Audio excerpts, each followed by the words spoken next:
Bande konangai fauteuil d'honneur ya lelo ndenge bolandaki na ba fiche na ba communiqué na ba annonce lelo to kobeta masolo parce que makamuzo le kanamboka esengeli to solo la bande économique la poto ba yebi ete actualité na Congo ezali bongo guerre d'agression rwandaise lelo yo Congo yo na bitumba tozali ko kende est-ce que zali ko zwa accompagnement réel ya ba oba ko kamamboka kotala opposition kotala pouvoir kotala ba panzi sango ba journaliste auto dali komona pe mikolelo ba journaliste ba komi menacé to kobeta masolo bande ko balani mokonza mboka après 80e assemblée générale des Nations Unies bolanda ki bino moko akenaki na Bruxelles a communier na diaspora congolaise ya mboka na biso makamba lobaki et dérangé pe bande ko mususu balobi était de brave mokonza mboka a s'humilier devant Paul Kagame. Likambo zali ko déranger bato. Est-ce que zali bongo te dialogue oyo bande ko na biso position ba ko senga e ko salema to e ko salema te e ko zala ndenge mokonza mboka ko kanisa to pe e ko salema ndenge senko ba ecclesia banganga zambe ba ko linga bande ko balandi to ko beta masolo na otali processus ya accord de Washington Doha pour na koluka kimia to ko beta masolo bande ko balandi bolanda ki bino moko na oitali biso basango ya ba journaliste dozali ko annoncer que Gauthier Sey azali déjà libéré to ko beta masolo na oitali ko komela ba panzi sango. Voilà la réalisation, il est déjà là, il est déjà au studio. Voilà nous annonçons, nous allons lever, nous annonçons l'entrée de notre invité. Déjà vous l'avez compris, c'est Peter Tiani qui est DG de Perfect Télévision qui est avec nous. Merci, Peter Tiani. Bonjour, bonjour, Peter Tiani. Voilà, nous sommes en direct de Kobalani, donc Peter Tiani, est-ce que tu es à l'aise de répondre à toutes les questions? Nkola Sobatira Bakoko Baza. Bakoko Baza. Bakoko Baza.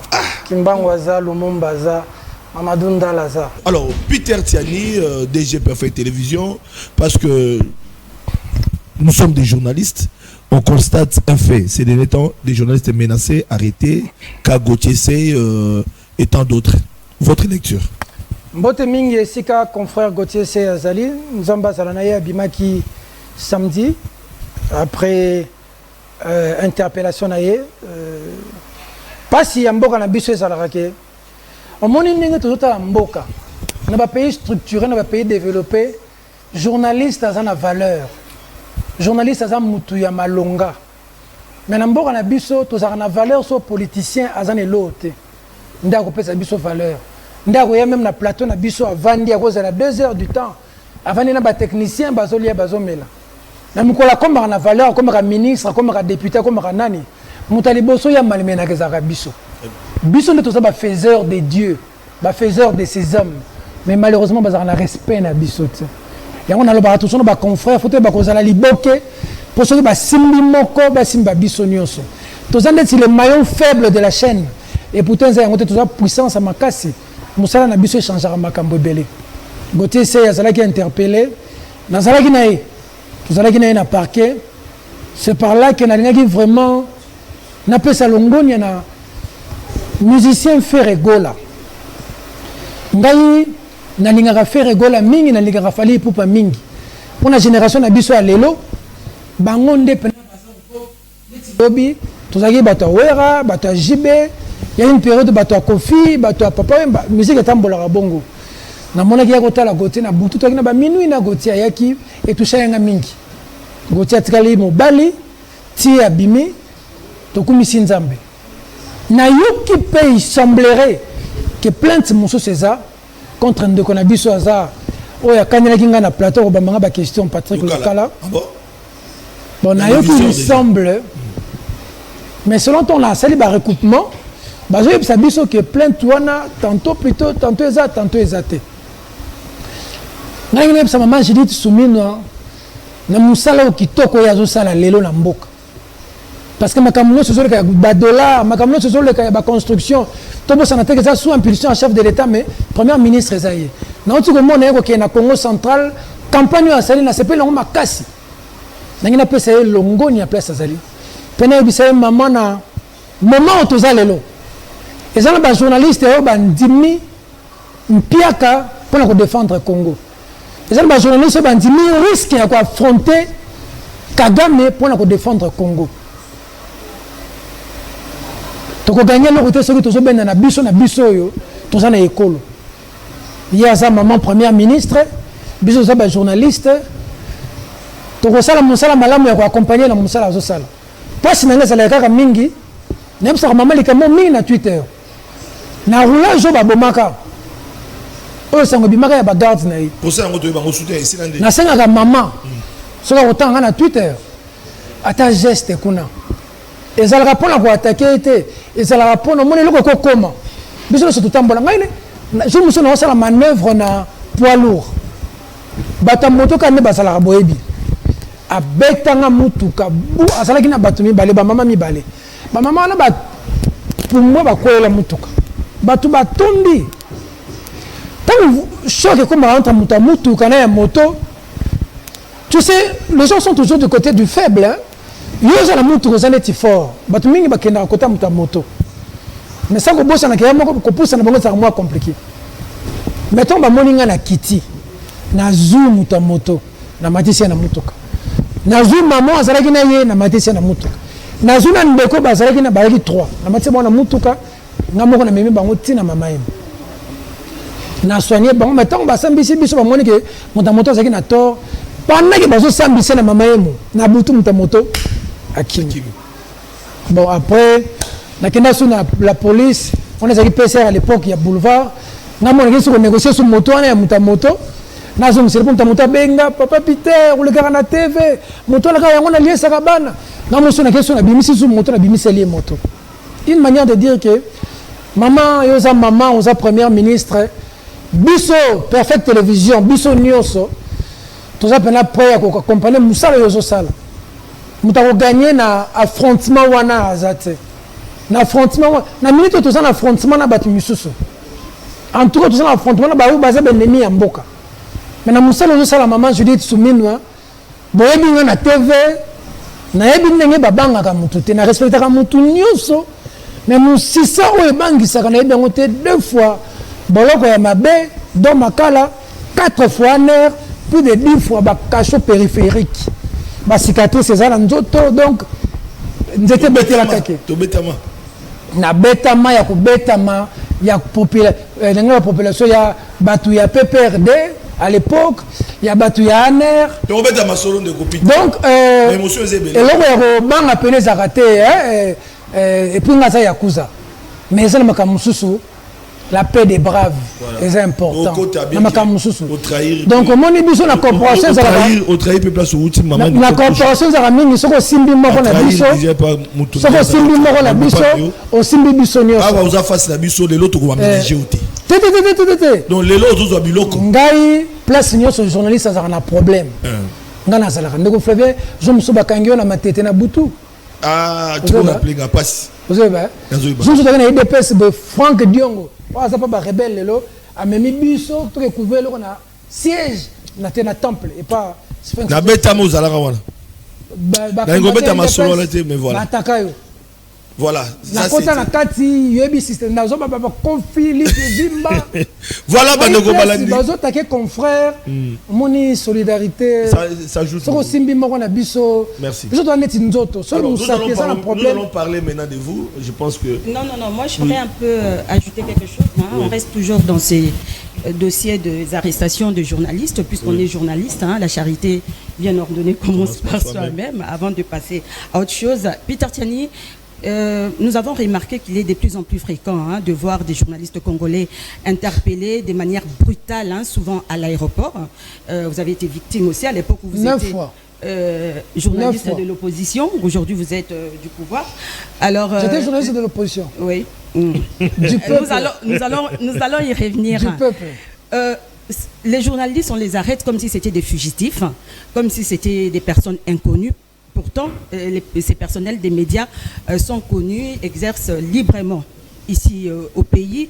Pourquoi ne pas leur envoyer une convocation hein, de manière régulière? Régulière, envoyer une convocation pour... Maman Nicole, pour question aux opposés en Angaï. Non, dans les respects, en fait, dans les respects de... Je comprends la préoccupation. Oui. Naza victime, 9 fois. Oui. Au aéroport, où l'équipe a place Nyonso. Mais au comité à place Moko Boye, Beko, DGM, 9 fois. Namituni me likambu nini na sale nini Mais à qui est comme la responsabilité, la justice ou bien la DGM? Parce que je sache, la DGM n'arrête pas. La plupart des cas, c'est la justice qui écrit à... La DGM n'arrête pas. Justice, me komelagi aéroport, ok?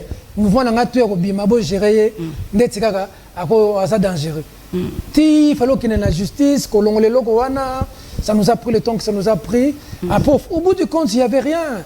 Tu sais, il y a des gens qui font des spéculations. Gauthier Bokangi à l'aéroport. Gauthier qui m'ont dit qu'il m'a beaucoup au point que voilà qui non la botte qui ça. Donc des bakanga kabino ana convocation ezalakate. Et l'homme ezalakate. Donc bakangi et puis le bakangi le bakovandi swana. Okovanda mutaso ko attendez. Jora soko no bi awa incident zobima. Incident zobima. Ba reprocher ka onini. Ndeti ngai. Ba reprocher na. Te lokota. Bavandi soka. Ovandi kaka boeti ba biso kende na parquet kende ko bongisa.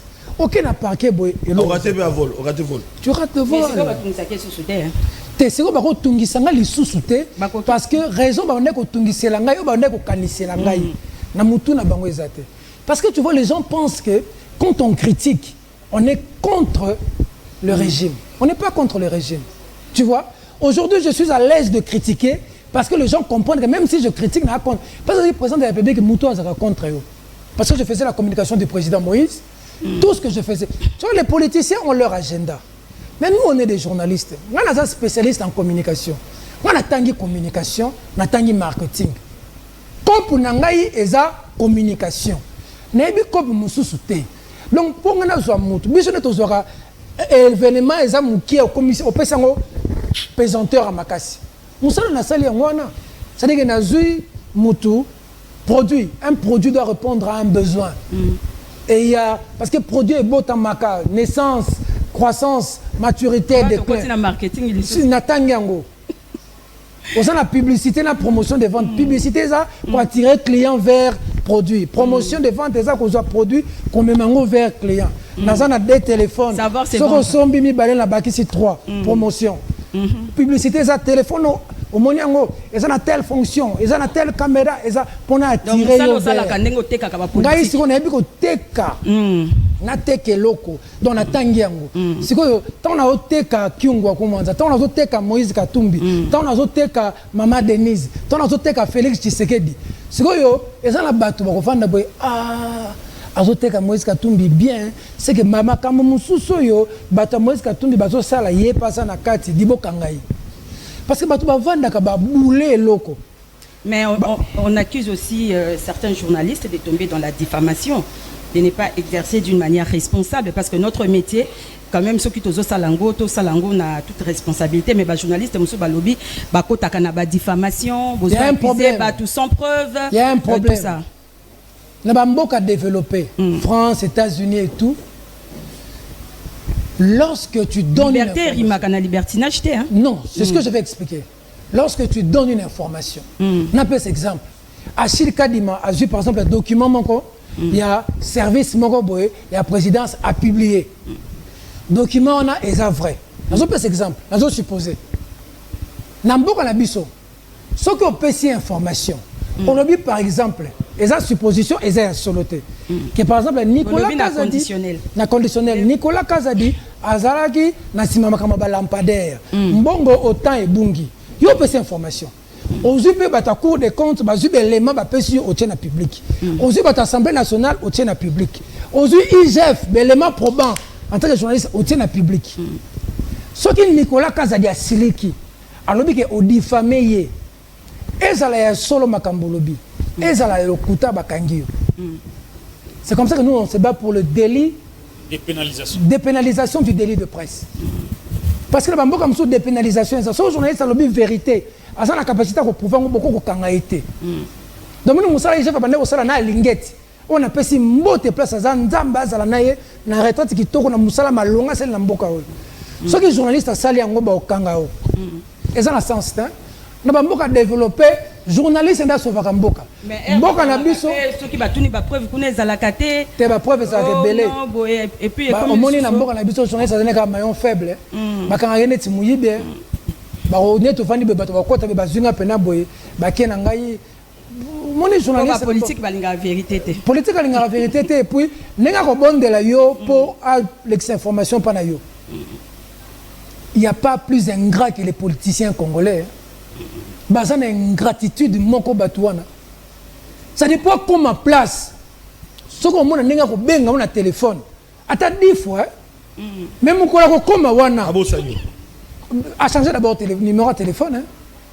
Si vous avez une reconnaissance, benga yo. Au moni na vie. Loko salela ke musala. Patrick Mouyaya place à na PCM bote.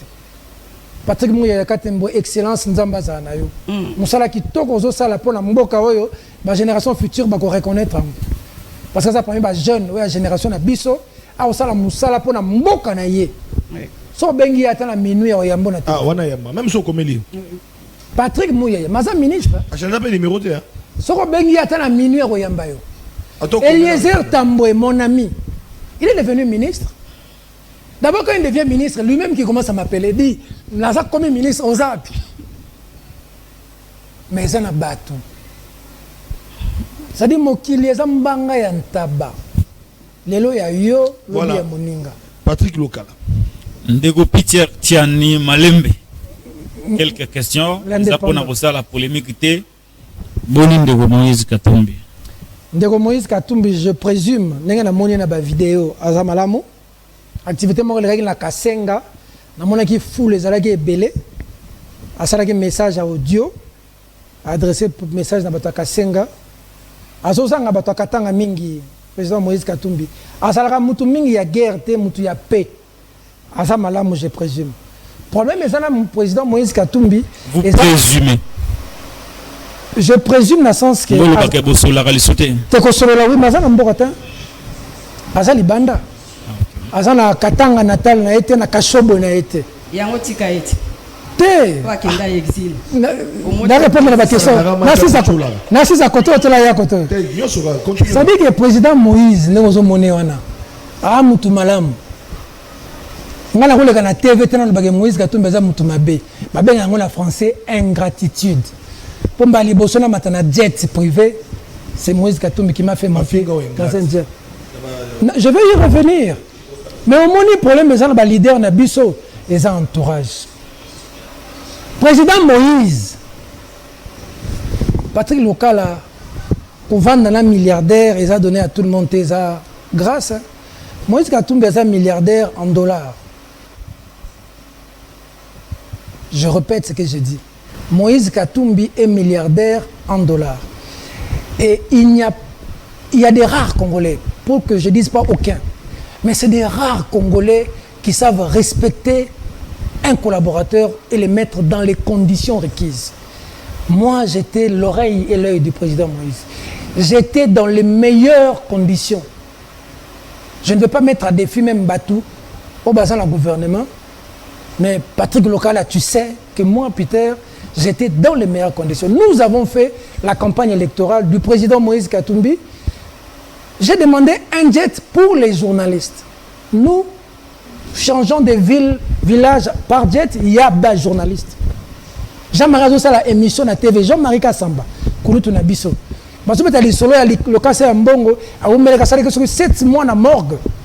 Je prends mon téléphone, j'appelle Jean-Marie en direct. Je lui dis, l'Oba la TV qui est président Moïse Azu Kawana. Moïse Katumbi a habité. Jean-Marie Touni, il faut combien? Il faut 30 000. Dans le Makamsou na TV. Très bien. Alors. C'est là Siri ça pardon. La béni président Moïse Azu Kaboy il faut intervenir dans mon thème non malam. Moïse Katumbi demain virement 50 000 $.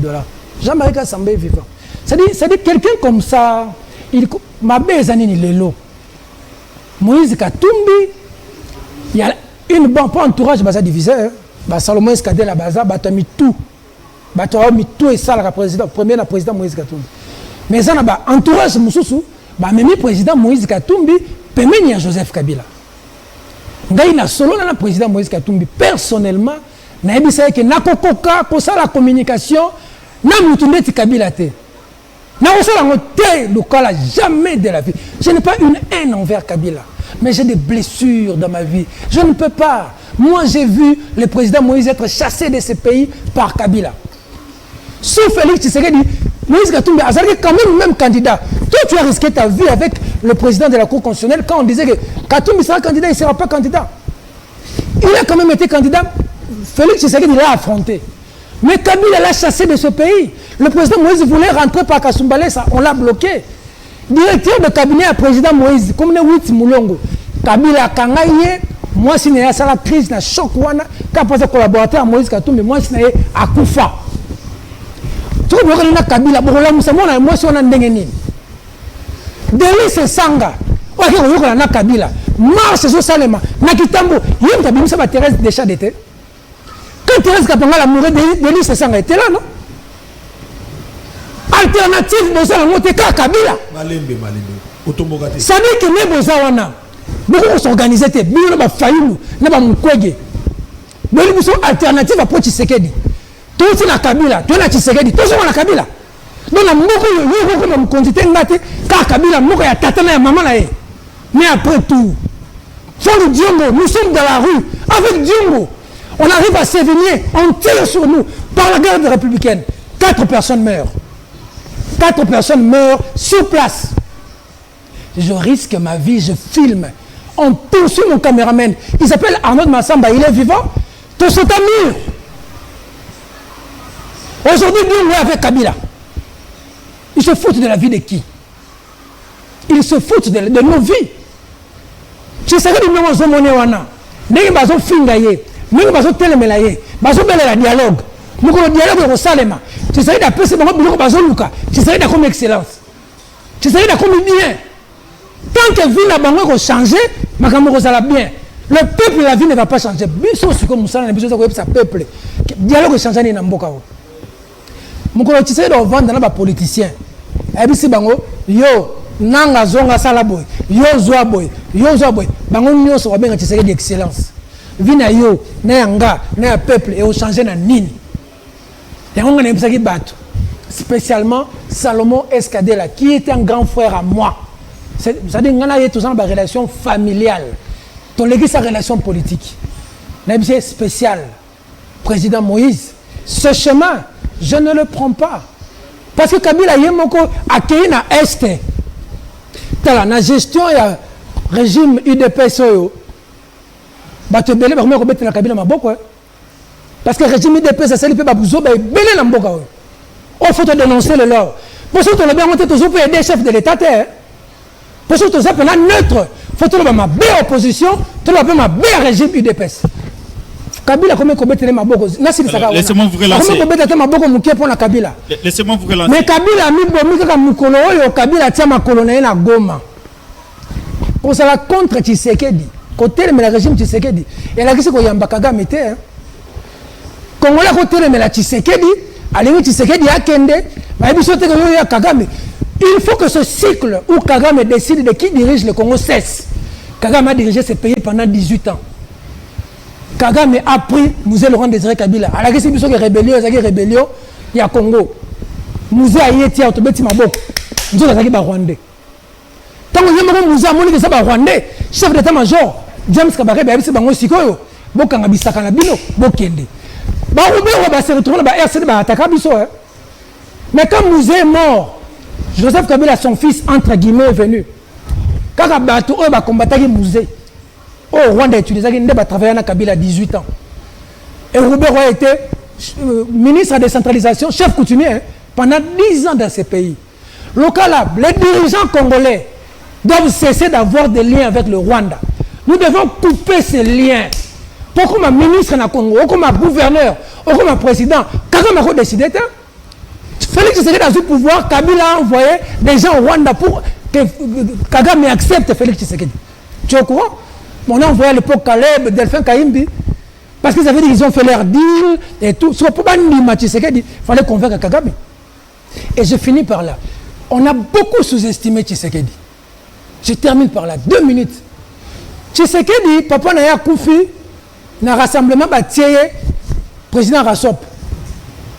Premier ministre, Tshisekedi, père Atini Moubake, le clan G7, opposition, tout, va proposer Nani, va proposer Tshisekedi. Parce qu'on estimait qu'il est naïf, on peut le manipuler. On l'a sous-estimé.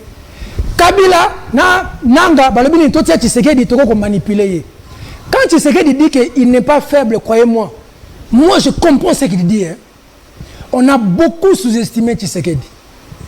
Mais dans la plupart des cas, à dribbler tout dans le rassemblement, Tia Kobima candidat président, Tia comme président, Kabila a sous-estimé Tia Deboulona Kabila, le Kabila comme Mbea, Kagame a sous-estimé le Kagame comme Kagame n'a jamais été aussi brutal et viril à l'égard d'un président congolais comme Félix Tshisekedi.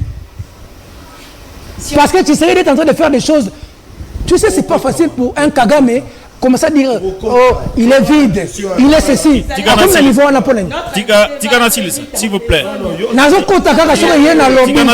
Tika Nasilisa, Nego Peter, Tika Nasilisa. Nous allons pousser parce qu'on est qu'au début.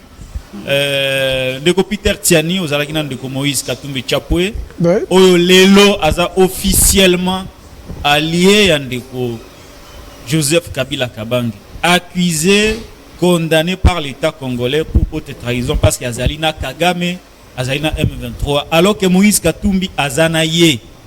Est-ce qu'aujourd'hui Peter Tiani peut dire à l'opinion que officiellement il a pris ses distances avec Moïse Katumbi, Oyaza, Nakabila, par ricochet avec les rebelles et le Rwanda?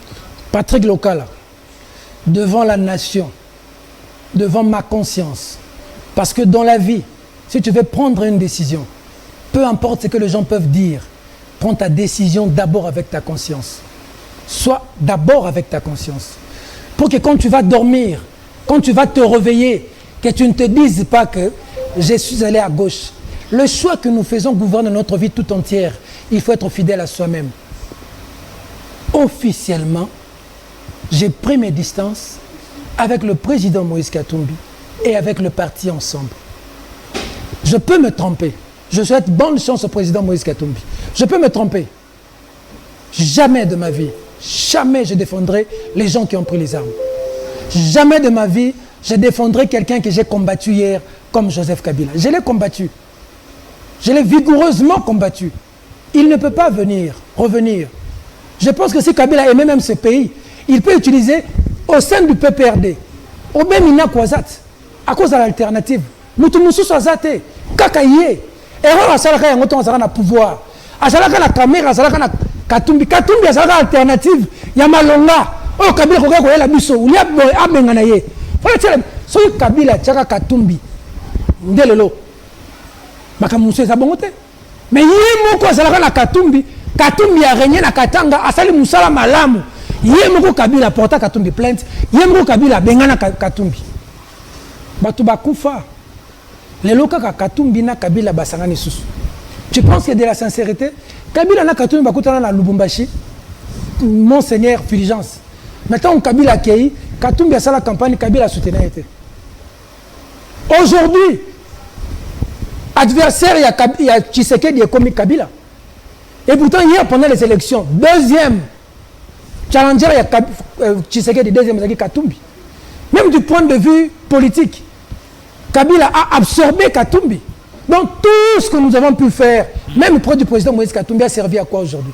Très bien. Est-ce que c'était important? Je te dis officiellement. Ce qui est Kaboni na Katumbi, au communal nani pour Katumbi et pas ya maman et pas ya. Belle question. Est-ce que komi kuna tango longwe pas Katumbi, komi pas maman Denise ou soit pas Mokonzamboka? Belle question. Komi wapi? Kokabolana Katumbi est politiquement. Ah ok. Naturellement vous en ensemble été. Naturellement vous avez candidat député té. Ngai naza spécialiste en communication. Nga musala nangeza communication. Nazalaki na partenariat na président Moïse Katumbi ya communication. Ya ko salela visibilité na ye. Or ngai na loba toujours sur moi salela mutu communication bien. Il faut lingaye. Il faut se prendre makambo azo sala. Au moins na classe soko linga professeur té na makambo azo tangisa yo yoka té. Il faut linga mutu, il faut adopter yo moko fo ndimaye pour yo faire accepter par bateau. Tu dois être convaincu de ce que tu fais. Et moi, quand je fais la communication, je le fais avec le Baba Kyungu. Je le fais avec Syndicat Dokolo. Je le fais avec Vital Kamerhe. Quand Vital Kamerhe a un dialogue avec Kodjona Kabila, na zongi sim. Même si Vital Kamerhe na Orlando a été. Président Moïse Katumbi a Keina Kabila dans le bilelo siko na oh keyo yo. Patrick Lokala, s'il faut parler argent, s'il faut parler moyen, Moïse Katumbi sait traiter quelqu'un. Je suis un petit patron dans ma vie aujourd'hui grâce à Moïse Katumbi. Comme il m'a plutôt avancé.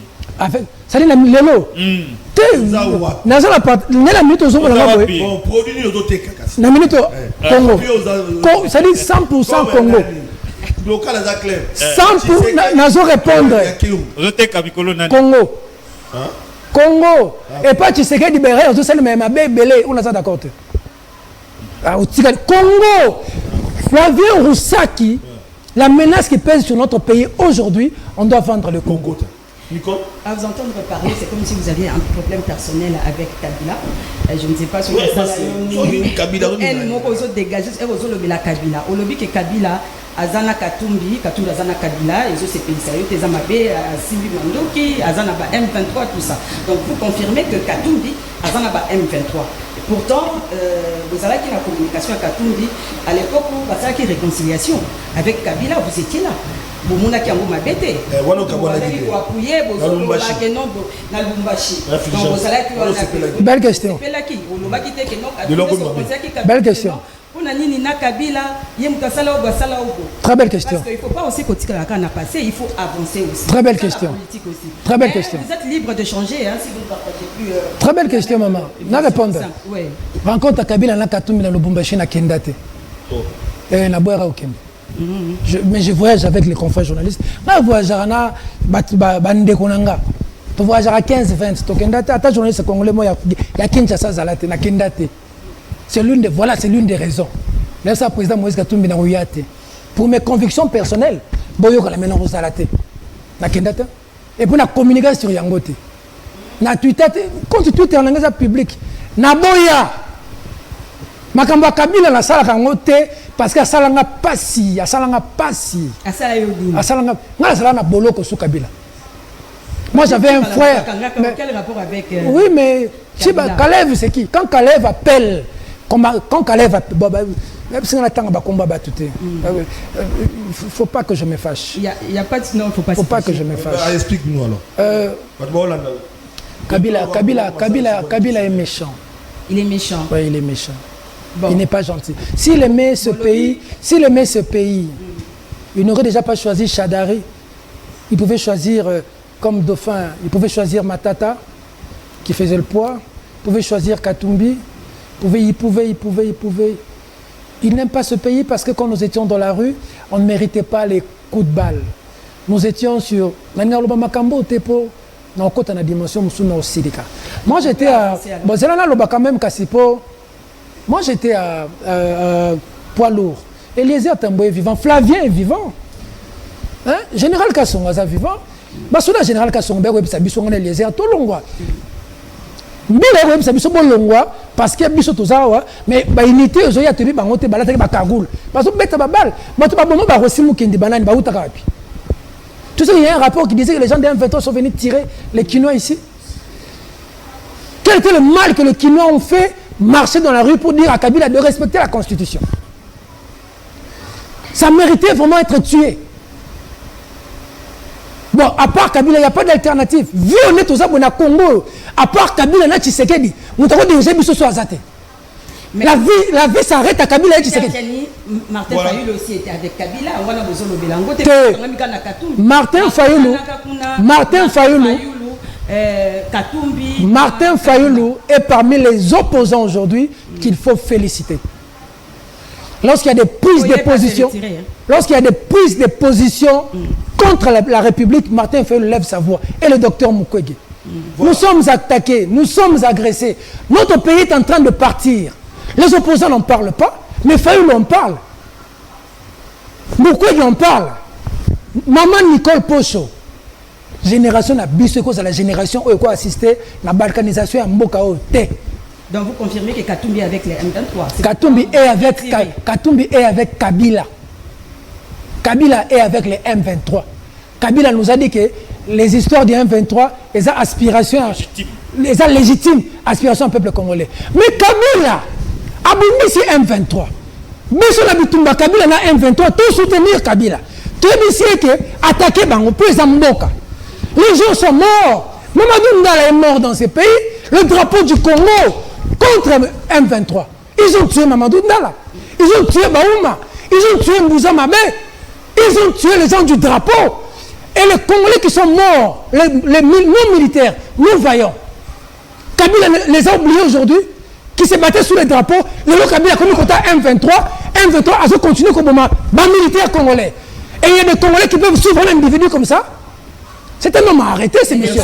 Ensemble, quand même, ils ont traité au na Niyibi, au Kipidité, ou bien au Landimbongo, au comme la maman Denise, maman Bateau ensemble, faut pas ça.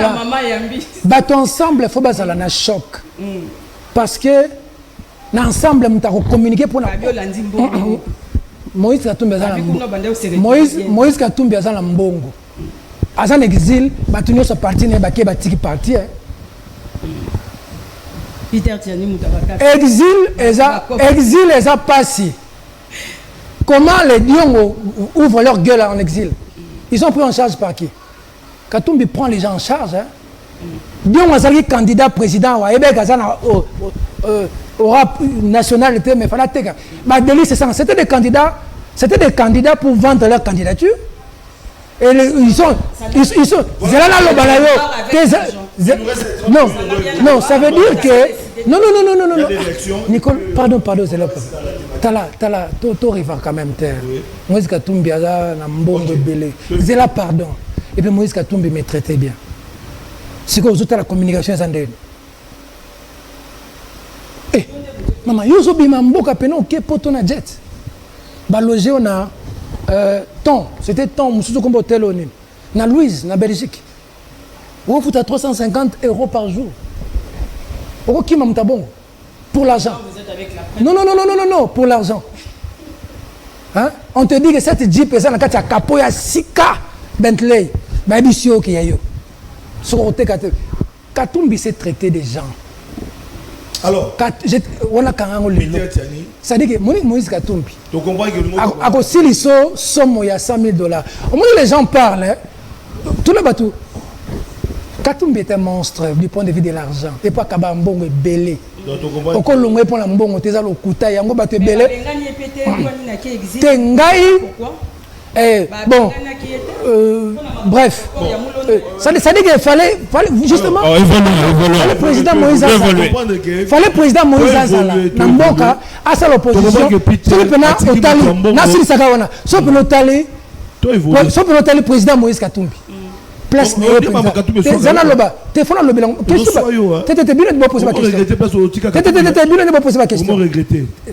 Tala, Moulanga, Mobali, Mbouaka, Alia Bisanza nae. Kambom Talia Bisanza nae. So, ok, vous en sauté. Maman de Bissang qui battent ensemble, Bazol Lobelangaï. On m'a dit, moi, si so Bokabona, moi, si, aux moi, sur la guillette, les solos à moi, ça, Namunoko.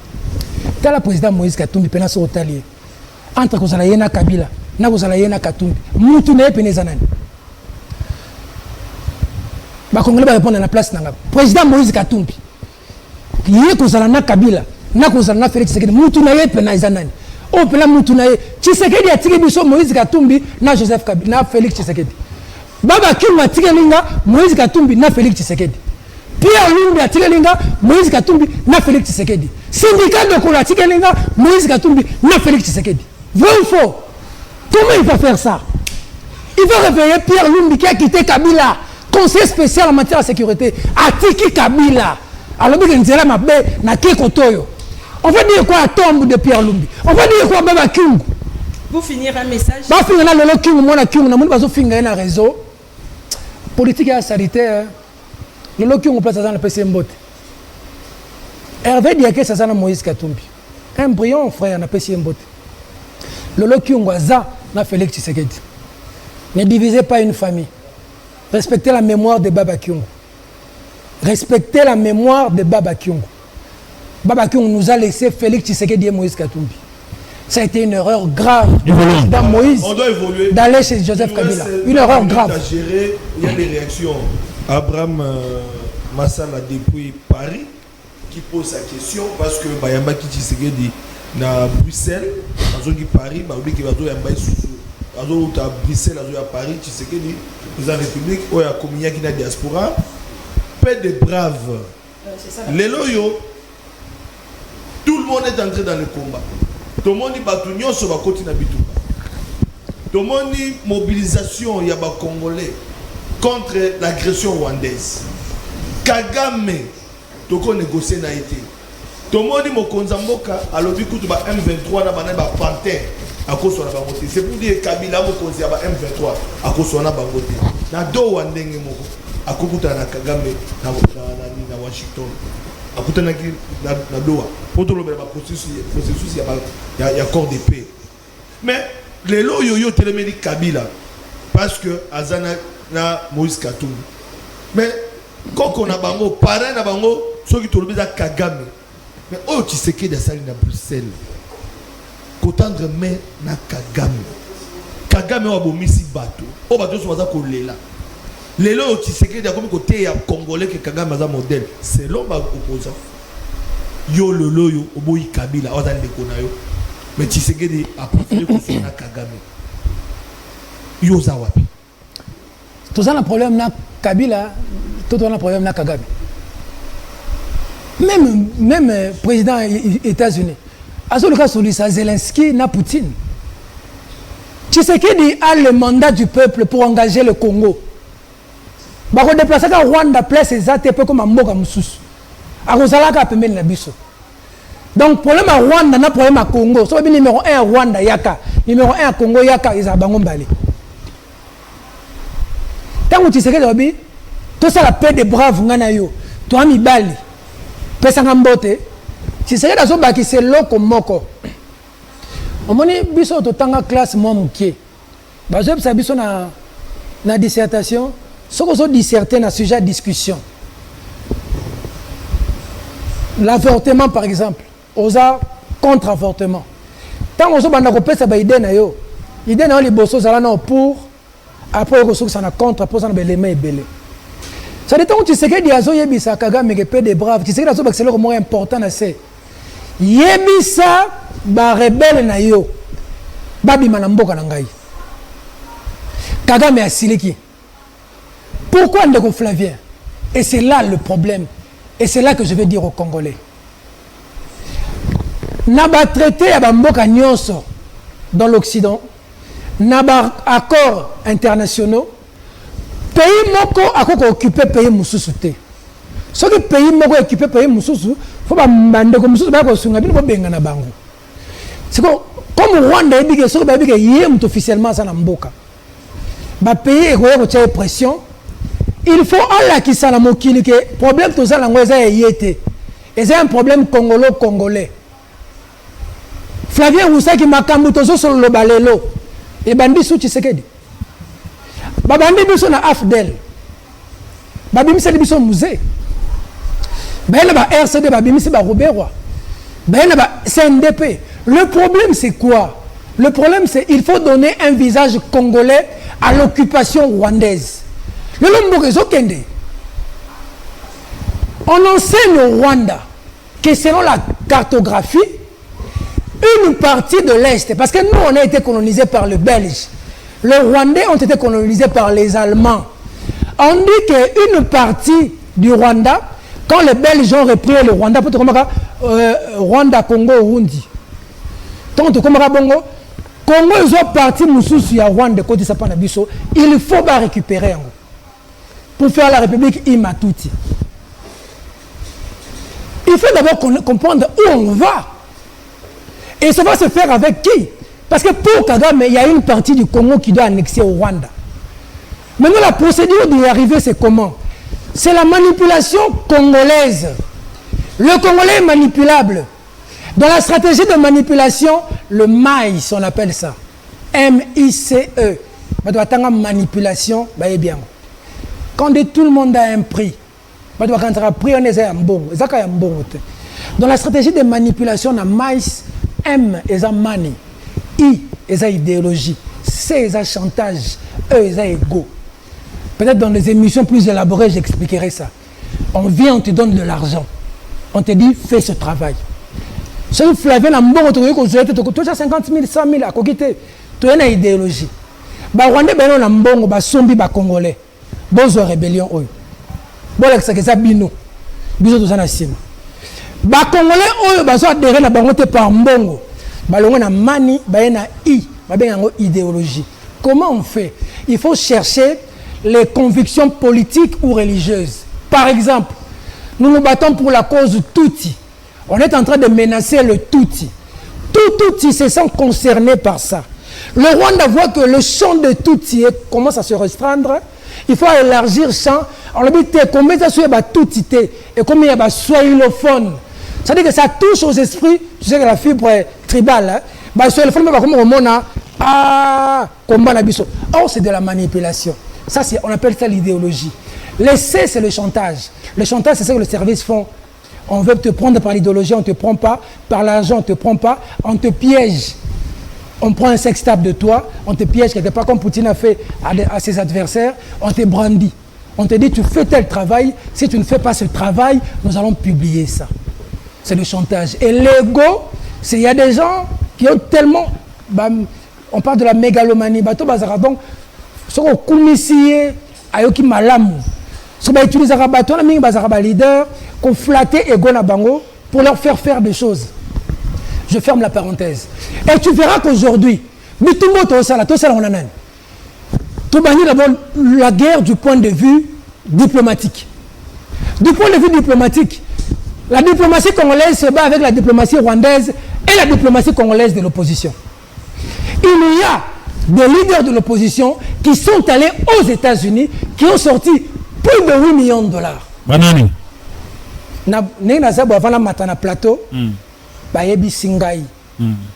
Et pas ya maman. Azota langa na ndaku, ayebi singa. Nani? Et pas maman. Maman nani? Maman jolie. Ah ok. Oyebi et. Na bangi. Maman jolie ayebi singa. Abi. Ndenge nazole kanate maman jolie kabunda. Ah ok. Natanga ba kombo ya batu te. Très bien. S'il te plaît, ne t'emporte pas. Et ça là opposant. Ken États-Unis ba pesi mbongo pour la nini? Combien? Plus de 8 millions de dollars. Pour la nini? Pour les Américains, pression là sur Rwanda. Pour ma côté la Congo, Trump pression à Tika. Tu vois le niveau. Tu sais qu'il y a des Congolais. Génocide aux États-Unis pour fait belé na Est. Il faut reconnaître le génocide congolais. Le Rwanda nous doit des milliards. Il y a des Congolais qui ont fait une campagne contre ça. Il y a des Congolais aujourd'hui qui voulaient même que Léopard pour là, tout que les coupes du monde étaient pour si tu sais à victoire. Au moins le niveau peut se faire comme lui. Donc du point de vue de la diplomatie, tout ça on oppose. Yami Balé, du point de vue politique. Nous nous battons contre des opposants qui sont opposants congolais, opposants à Tshisekedi pour le Rwanda. Il n'y a pas une opposition rwandaise qui se bat contre Kagame. Il n'y a pas des opposants rwandais qui se battent contre nous. Sauf un charlatan dans les réseaux sociaux là, qui est tout le temps sur Twitter là pour faire ça. Mais la majorité c'est des opposants congolais qui relayent le travail du Rwanda contre nous, qui se battent avec des compatriotes congolais. Du point de vue des médias, nous journalistes, patriotes, nous nous battons contre nos confrères journalistes congolais qui sont au service du Rwanda. Est-ce que tu vois la stratégie? Mais les journalistes rwandais montent la bundane dans les réseaux sociaux. C'est nos amis, nos frères avec qui nous étions ici. Tout ce que le Rwanda fait, tout bango par bango. C'est-à-dire que le Rwanda nous a infiltrés à tous les niveaux. Du point de vue médiatique, du point de vue diplomatique, du point de vue de notre opposition. Comment voulez-vous qu'une opposition ne condamne jamais les agresseurs? Une opposition, Fayulu a condamné plusieurs fois. Non, j'ai félicité Martin Fayulu et Denis Mukwege. Quand il y a une opposition à la solde du Rwanda, il y a une opposition à la solde du Rwanda. Lui aussi a condamné. D'abord, il y a un rebelle. Autant que combat, c'est un rebelle. Il a du sang sur ses mains. Un modèle, on a un pays structuré, sa place est en prison. Hein. Il a fait la rébellion, il a du sang de Congolais sur ses mains, hein, Denis Sesanga.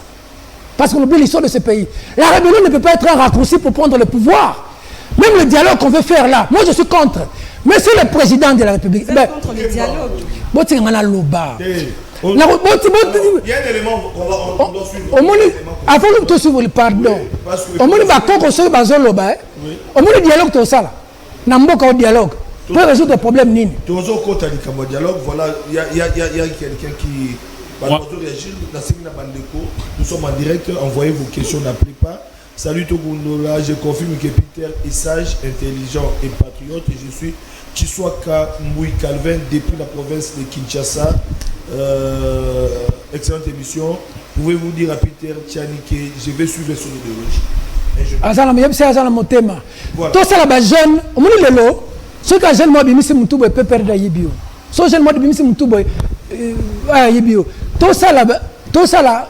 Face tout bien la batata oyo. Merci. On me batata, on tient l'élément. Oui, dans cet élément. Nous allons souffler avec cet élément parce que mon Peter a très monté.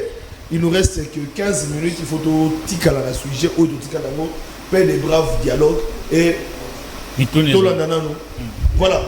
On nous demande de continuer. Ouais. Non, moi je voulais terminer mon idée parce que tu m'as interrompu. Qu'est-ce que je voulais dire par là? Mboka na biso ezokende. Lelo M23 lobby boy.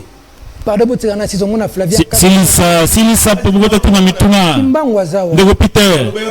Silisa Moutoune Zalien. Merci. M23, le lot à lobby qui est passeport congolais. Bah, on reconnaît tango sukuna te côté na bango.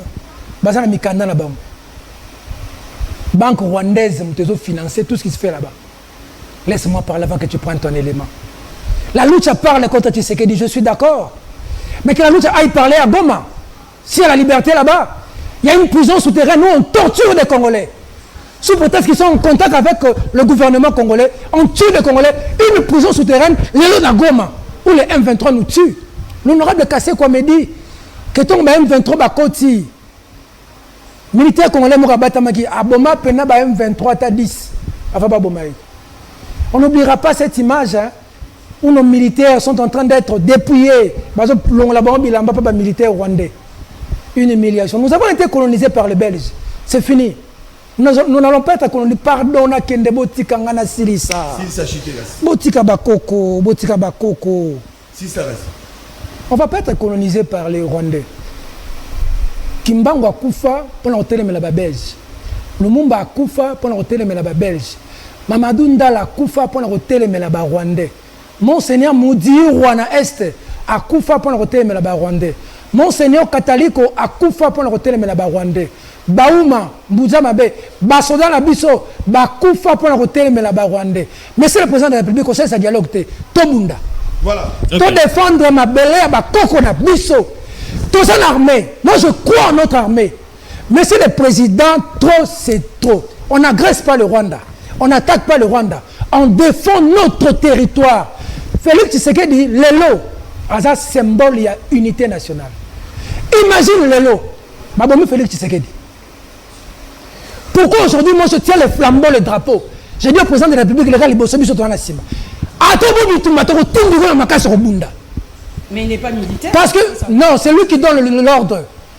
C'est le commandant des forces armées. C'est lui qui donne l'ordre.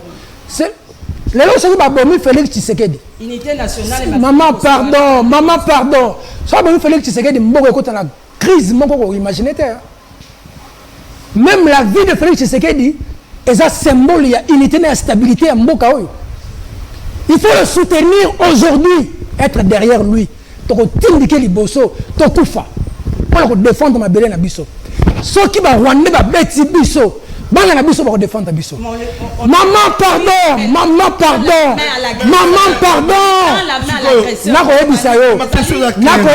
Communication politique et ça. Population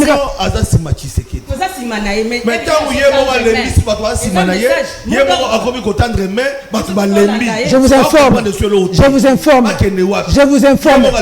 vous informe qu'on vient de prendre une ville au sud Kivu. Oui, il y a 2 jours. Il y a 2 jours. Comment l'on est Kimi? Tu sais que c'est bas. Nous sommes dans la diplomatie devant le monde. Tu sais qu'il dit au monde que je suis prêt pour parler avec ce sanguinaire.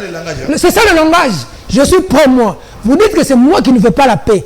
Je vous montre que je suis prêt. J'ai toujours été pour le dialogue. Dès le début, j'ai ramassé ce Kagame. Je l'ai même amené à Kinshasa, ces messieurs. Dès le début, monsieur Tshisekedi a fait un peu a fini à finir. Mais la même chose qui ça, pour la sabino que n'a pas paix. Les gens la mise à battre, même si bino que n'a mutoyo, n'a pas peur on dit ma paix. Jamais ça humiliation. Mais la mission mutu retirer battre na okona. Les autres tozo bunda et pour la mission tozo en armée. Tozo na ba pinga solo na mboka o. Monsieur le président, mbongo bazo bisa que pesa na dialogue. Bongo mi politicien. Tiens moi en armée. Bongo mi yo comme président quand so ba na dialogue, on peut se ba poster. Mais il faut cycle, il faut cycle, il y a violence ici là. Il faut nous tenir le bel que ceux qui n'ont pas le pouvoir, n'a qu'un est, dans une mois de territoire, n'a comment négocier. Même la communauté internationale, tout sur le dialogue. Est-ce que les États-Unis sont les terroristes? Il faut ici là. Ceux qui vont rwandais vont mettre à bout sortir la Kisasa. Joseph Kabila Simaba M23 Azo Sololana Ba. C'est quoi Batu Mususu Bolingi ba Sololana Ba. Nazo répondre maman on est Nazolo Bozo Kati Nazolo Babo. Nazolo Babo. Bon. Kagame pareil à Kabila na bananga mais ya doso wana ba. Mais awa na mboka boko solo la te. Mais bon répondre solution pour militaire. Naloba. Eza diplomatie. Nakolo basiko. Mais bon répondre na motuna ngati. So parrain na bango eza Kagame, chef na bango eza Kagame. Azo solo déjà na Kagame, solo na bango point. Voilà. Yebi sangai ba politicien nyonso bazolo ba sona Tshisekedi. So ba vanye na mesa ba no sona Tshisekedi. So ba siri M23 zongi sima. Denis c'est ça on reçoit téléphone ayebisi nanga siko zonga sima. Et bon na doa bazo négocier. Naza compte makamba doa wana to bunda. Yinga ngabeti madoa maboko. Nga? Non? To tindika Tshisekedi na bitumba. Do Washington pour d'accord. Ba to na ba koti na moko na biso to ko bunda na bango. Soki to ko kufa. Ba ko tika na ba ko continue. Regarde maman yo kanga iba question ko lega ba réponse ne belete. Maman. Omoni mboka oyo ezokende na misu na biso. Parce que nous sommes opposants irresponsables. Si tu serais de tellement Ebola, bon, ça pour Ebola. La mission na yo. Oui. Il n'y a que les opposants congolais qui ne voient pas qu'il y a la balkanisation dans ces pays. Bonjour de Flavien, Tuna Peter Tiani. Si vraiment il défend le pays, pourquoi quand les M23 Bataka Kibiso, Seri à Kabila, il n'avait pas soutenu Kabila comme Azosa Lalelo avec Fati, donc motivation nae. Et Zanini, ça c'est monsieur Cédric qui ne dit pas depuis quelle ville. Et puis bandeko ya Angola, puis batindi message na bango, donc on a bandeko Angola, balobi qui est tout qui la Peter temps à répondre na bitu na biso. Alors Patrick Lokala, tokenga ngamnao. Bango penza ndeko. Téléspectateurs, allez-y. Natango Kabila na soutenaki te poni na soutenir lelo. Ndeko sozo ta biso mbote pe sozo na biso. Natango Kabila na soutenaki te na mobilisaki ko to soutenir ba mapinga na biso contre M23. Yango na zobete la longoni ya Mamadou Ndala. Mbuza mabe bauma ezaki na tango Kabila. Mamadou Ndala ezaki na tango Tshisekedi te. Biso tango Mutebusi azwaka Goma j'espère to Bukavu. Biso to bima na balabala tina Monisco pour tika kuna. Parce que le kambu ya mabele eza au-delà ya Kabila. Eza au-delà ya Tshisekedi. Tshisekedi akoleka. Tshisekedi aza mutu akoleka. Le Congo est kotikala. Alors cette histoire où on veut démontrer que le problème ici qui se passe là, c'est un problème de Tshisekedi. Donc Kagame nenga zo attaquer biso na pour Tshisekedi a invité na Kisasa. Na 96 c'est Kagame attaquer biso Tshisekedi azaki présidente. AFDL Tshisekedi azaki te. RCD Tshisekedi azaki te. CNDP Tshisekedi azaki te. M23 liboso Tshisekedi azaki te. M23 mibale Tshisekedi azaki te. Problème oyo Rwanda zaka la communication na stratégie ya kolakisa mokilike. Bino bozo travailler na kati bo bimisaka Tshisekedi asa muluba biso to saba soilophone to so défendre diviser le Congolais. Fiko lo bakena Kinshasa awa baboma ba soilophone mama yo sa soilophone bana Kinshasa baboma yo non na Kinshasa to yebani bikolo te to vanda avanda na bandal avanda na monga fula avanda na matonge to yebani bongo to yebani place to tanga place to beta bale place to sala sport place to sala ensemble. Tout ça pour nous diviser, pour nous séparer. Une stratégie que Mobutu avait fait en son temps au Katanga, qui a fait des victimes avec le problème Katangé et Baluba. C'est ce qu'ils veulent faire aujourd'hui. C'est un régime de Baluba. Biso to ça sur l'élophone. Samalukonde Azana. Moutazan la première ministre, Maman Soumino. Azan Moulouba. ngai nazoloba na TVA nayoka bato mosusu bazofinga ngai na réseaux sociaux muluba po komolanga tiani nasekaka kaka ngai aza congolais ngai aza congolais nalongwaki sasa nakei Lubumbashi kosoutenir mutu ya Katanga naza congolais namonaka nano intérêt ya Congo tribune yebi yango te nga po yebe ekolo nanga eza pasi naloba yango mpe na TV te batika kokabola biso ya makambo mabele kasi na makambo etali bitumba bakosenga na mokonzi ya mboka abunda ezali kanisi malamu. C'était d'ailleurs maloba na ye avant campagne électorale. Campagne électorale il a intensifié mambo ya kobunda kasi tango ngonga kobunda ekomaki tomonaki ndenge ba ville ba localité territoire Goma ekwei na pete malgré l'arsenal militaire Bukavu ekwei donc une grande partie à nord na sud Kivu ekwei bundité. On a rendu les armes et les FRDC totalement humiliés. Depuis qu'on est na Masolo, na Doha, na Washington. Yo ali kondimi la ba processus mi bali wana ki zozongi lisusu na bitumba. C'est une question. Est-ce que quand on doit bitumba na Kagame, nous mesurons la portée il y a des marches wana? Est-ce que nous sommes à mesure ya kobunda pe ko gagner? Omona kia wakalate ba généraux oyo bakangi bango pour la complicité trahison. Est-ce que vous ne pensez pas aujourd'hui que le chef de l'État a compris que Nzela Bitumba Togolongate parce qu'il y a armé selon Batebele les alliés infiltrés la preuve d'arrestation automatique au vivre même un ancien chef d'État-major général arrêté Tilelo Azanakumba. Est-ce que le président n'a pas compris qu'avec l'armée dans l'état actuel Kobundane wa kosenga ezali impossible yanga ko kina na nzela dialogue kala tozalaki infiltré makasi. Ancien chef d'État Joseph Kabila a senga même dans les pays étrangers. Baya ko aider biso te poto bulu. Tant ya zalaki na pouvoir na M23 a senga ki brigade spéciale ya. Brigade spéciale yé to bengani ba M23 o ba ozonga. Mais tant Félix Tshisekedi a senga même dans l'Afrique du Sud ba tika biso.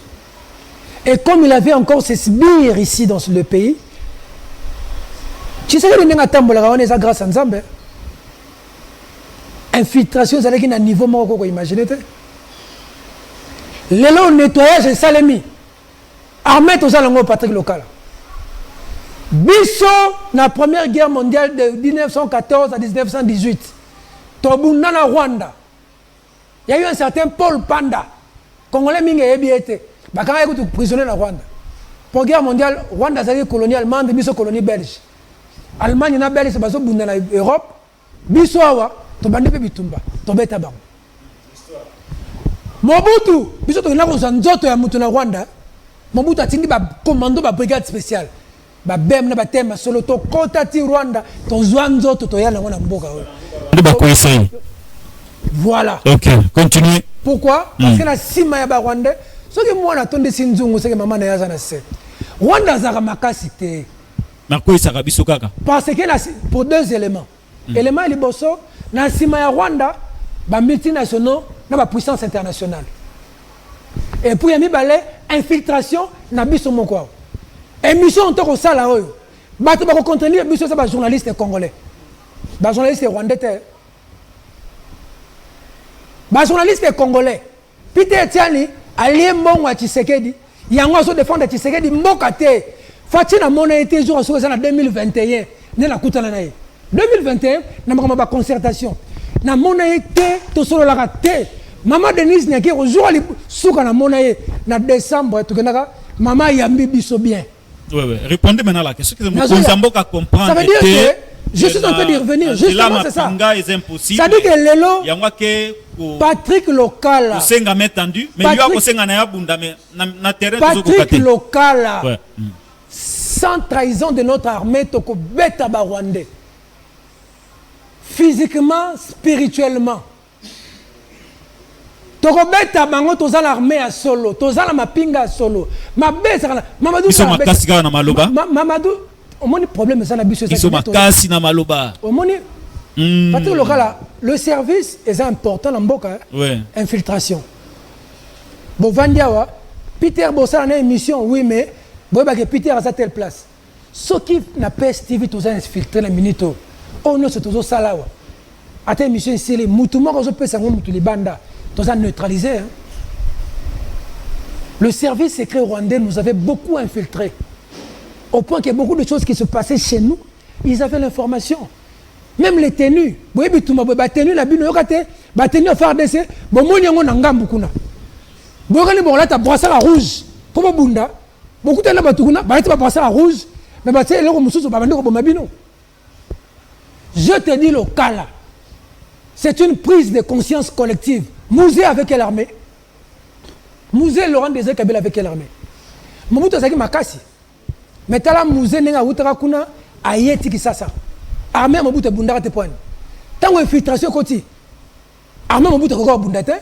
L'armée du maréchal. Mais tu as Afdel la Tambola Kuna Tina Kinshasa. Oui, moi.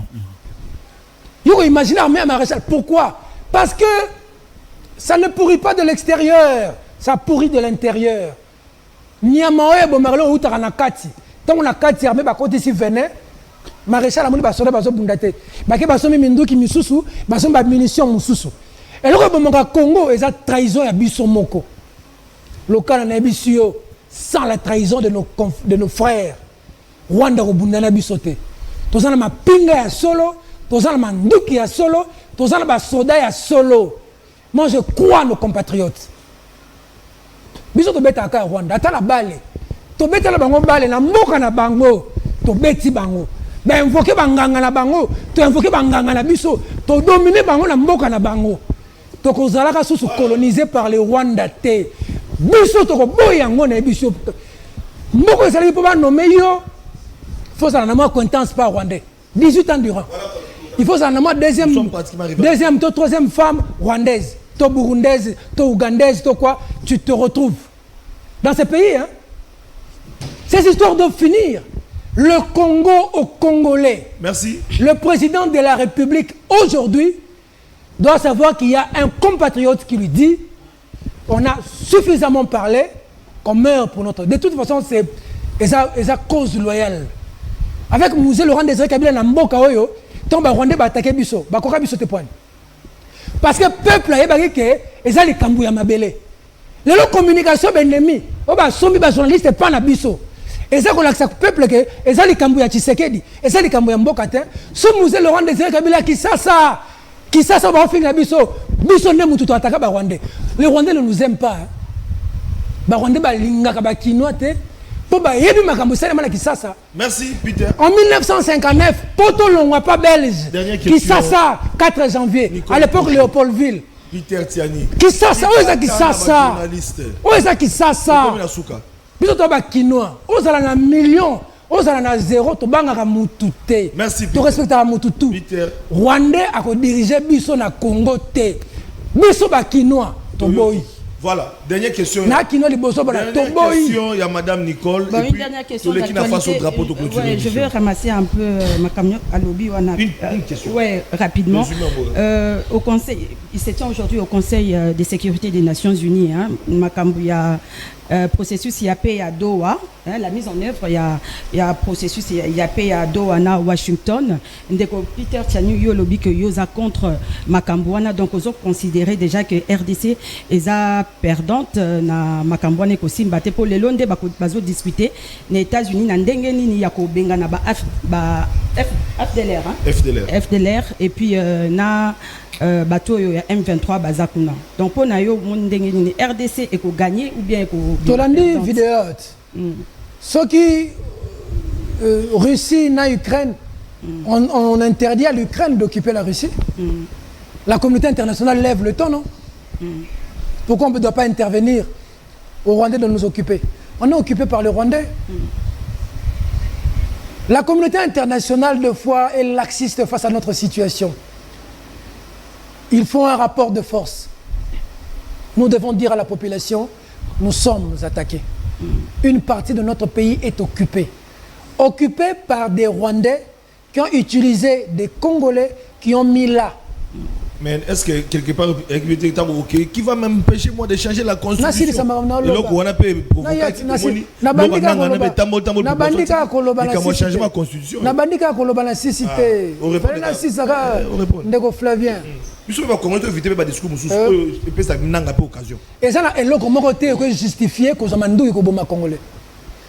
Ce que tu sais que tu as changé la constitution, Kabila a changé la constitution. Tout ça, la balabala. Ce que l'opposition, c'est la population, ça la balabala.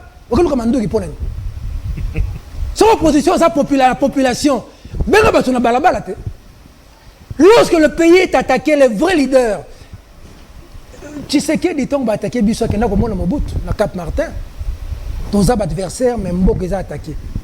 Tout ça en deux. Lorsque le Japon a occupé la Chine, le général tchèque est allé voir Mao pour lui dire: je suis ton ennemi farouche, prêt à combattre Mao. Mais les Japonais sont chez nous, c'est des étrangers. On doit sauver la terre de nos ancêtres. Lorsque l'Allemagne a occupé la France, De Gaulle est allé, il a dit: je ne me soumettrai pas à vous. Il est allé chez Churchill en Angleterre. Mais... Pardon. Il est allé chercher Churchill, il a pris les armes. Il n'a pas capitulé. Il faut mourir digne dans la vie. Il faut mourir digne, Flavien. Nous mourrons dignes. Je te dis, crois-moi, ce que je fais, je n'ai pas parlé avec le chef de l'État, je ne l'ai pas rencontré. D'ailleurs, il me doit quoi? Moi, Peter Tiani, Fatih me doit quoi? Même si dans la lutte avec son père, j'étais là. Quand il était en 2023, je n'ai pas bâti campagne pour lui. Je n'ai pas besoin qu'il me nomme. J'en ai pas besoin. J'ai bâti campagne pour Moïse Katumbi. Je n'attends rien de Tshisekedi. Je n'attends pas qu'il me nomme, qu'il ne me donne pas l'argent. Je n'en ai pas besoin. Je n'ai pas travaillé pour que lui soit président. Il y a des gens qui ont travaillé pour lui, qui leur nomment. Mais je te dis, pour le pays, on doit se battre. On doit se battre. Quitte à envoyer nos enfants à se battre pour ce pays. L'humiliation du Rwanda s'est traînée. Nous allons mobiliser notre peuple. Si on doit prendre des armes, on prendra des armes. Pour la terre de nos ancêtres. On le fera, Flavien. Merci. Je te dis, Flavien, je veux mener une campagne à partir d'aujourd'hui pour la terre de nos ancêtres. Comme ils ont dit que le passeport n'a Bissau, ils ont la valeur pas na bangoté. Pour moi, voilà. La balkanisation a commencé. Nous allons nous battre avec ces gens. Bah, Congolais partout dans le monde. Merci. Bah, Yébake, bah, Rwandais, bah, occupé Mboka na Bissau. Et ça, les Kambouya Tshisekedi, et ça, les Kambouya Mabele. Aussi, ma drapeau, Tozo Kabwana. Mais Assim, ma drapeau, voilà, Peter, voilà. Non, le Makamwana, tu es. Non, le Makamwa Congo, la Zama, pour ça, le Makamwana. Drapeau, télé aussi ma drapeau, Tozo Kabwana. Voilà, Peter Tiani. Aussi mis drapeau, le mot qu'on a voté, parce que au-delà, il y a appartenance politique. Alors que tu es politicien, tu es journaliste. Voilà. Congo Zozika, Tozo Kende. Congo Zozika, Congo Zokende. La conscience des gens dans ce pays. Est-ce que les loyaux, au cours de la vérité, na Tshisekedi, au tali caméra, maman kopo sana, au tali caméra, au bi vérité na Tshisekedi. Face au drapeau, les arangongo mutalo baka à s'adresser na mokozamboka. Congo Zokende. Bamsusu balobi dialogue en interne. Et y a tout à la gadi banda. Nanga lobi il faut à solo là. À moi namboka. Au lobaki que Tshisekedi, le père a kena kuta na Mobutu. Les lots nanga pe a kosenga kuta na Tshisekedi. Au super ba congolais nyoso ba fayulu ba tunyoso ba sango tolanda ki senko. Tolandi babi dialogue en interne. Pona koluka kimi ya moke na bitumba. Makanisa changement constitution. Basu babi ke yango de pesi nanga un congolais a zo pe occasion ko zo mandoki ba yakapo alinga changer constitution. Siko conseil di no pesa Tshisekedi po azaki pe na bande ko diaspora. Asola na bango. Siko yo poza na biso aba tozo kabwa na biso ba journaliste. Otali pesa caméra pour s'adresser à Tshisekedi pour la kimi mboka. Monsieur le président Liboso pour la unité nationale na cohésion. Aux en poso ça dialogue na ba miyibité. Ba politicien congolais baba miyibi. Mongo na ka oki fati pona yo. Mbongo na dialogue. Tiango pona armée. Kanga ba miyibi monsieur le président. Ma bezo zala. Ba vrai miyibi to so bola bona makala tse. Ba to fo ba kanga. Ba ta ko kanga to so bona makala tse. Pasi na motema na nga yangwana. Mais lelo cause à la contre yo na situation mboka weza lelo eza olinga Congo te fati ko nomenga te na zana posa na mote soza poso sepeli sanga telema liboso mbongo si ozwi baavion si osali telema liboso biso na nsima oyo ekoya eya bantoni batikala baperla batikala oyo ekoya eya. Ça c'est la terre de nos ancêtres. Yo mona Tshisekedi kimbango atiki mboko mobimba lumumba atiki mboko mobimba même sous monsieur Kabila mboko ekatana kite sous yo mona Tshisekedi papa na yo auta biso place aza sokito makamba ko solola na ba politiciens esile soko sololi na nanga ozongiseli bakare minye na ye bakoyebisa biso brassage ba M23 bakoti na armée bakoti na service à sécurité tozongi na cycle ya ebandeli mukolo kozala te oya koya après yo akosepela te akesu kozwa minduki fo makamba minduki esila donc mutu moko abetaka biso sikoyo tosila na kaka oyo eza makila oyo elakisaka makila rouge elakisaka makila nga na bureau na nga rouge ezaka likolo tina se mwana mobali akufaka ya hotelema président de la république tosilana na Kagame oyo koya eya nga na tio maboko nzamba bakoko aza na yo nzamba likolo aza na yo ekoye moto ekoye bende. Merci Peter, merci. On te dit au revoir, c'était votre moment. Merci. Patrick Lokala, Nicole Pocho, c'était quand même occasion malamou, il y a passé un bon moment ensemble. Voilà, nous étions en direct, mesdames et messieurs. Nous sommes arrivés à la fin, on se retrouve tout de suite après avec d'autres programmes.